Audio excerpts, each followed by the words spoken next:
বনের রাজা সিংহ, যে নামটি শুনলেই গা শিউরে ওঠে। আর সেই সিংহের সামনে পড়লেন ভারতের সবচেয়ে ক্ষমতার ব্যক্তি, দেশটির প্রধানমন্ত্রী নরেন্দ্র মোদী।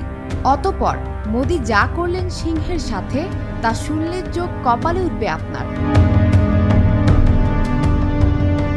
জঙ্গলের ভিতর শুয়ে রয়েছে বনের রাজারা, মায়ের গা ঘেঁষে দাঁড়িয়ে রয়েছে বনের সিংহ শাবকেরা।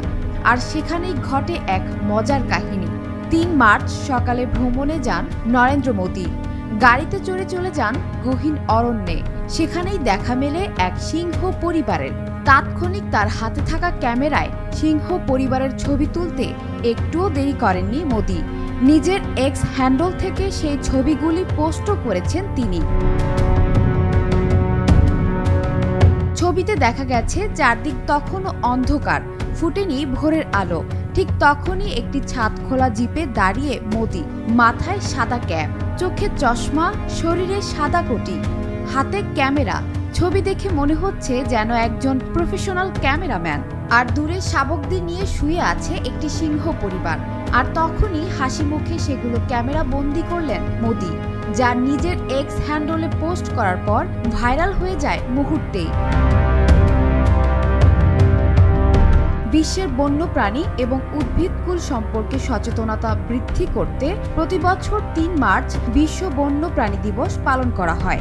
বন্যপ্রাণী দিবস উদযাপন করতেই সকালে গুজরাটের গির জাতীয় উদ্যানে হাজির হন মোদী।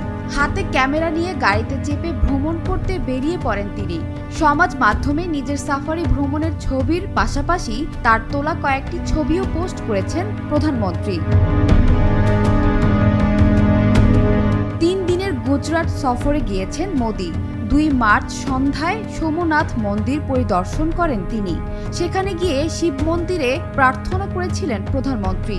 রিলায়েন্স জামনগর শোধনাগার কমপ্লেক্সে অবস্থিত বন্যপ্রাণী সংরক্ষণ এবং পুনর্বাসন কেন্দ্র ভান্তারাও পরিদর্শন করেছিলেন তিনি। তারপর গুজরাট বন বিভাগ কর্তৃক পরিচালিত বন ভবনে রাত্রি যাপন করেন প্রধানমন্ত্রী।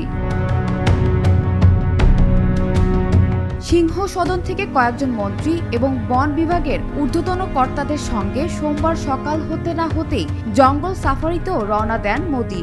জানা গিয়েছে, সাফারির পর গির বন্যপ্রাণী অভয়ারণ্যের সদর দফতর সাসান গিরে জাতীয় বন্যপ্রাণী বোর্ডের ৭ম বৈঠকে সভাপতিত্ব করবেন তিনি।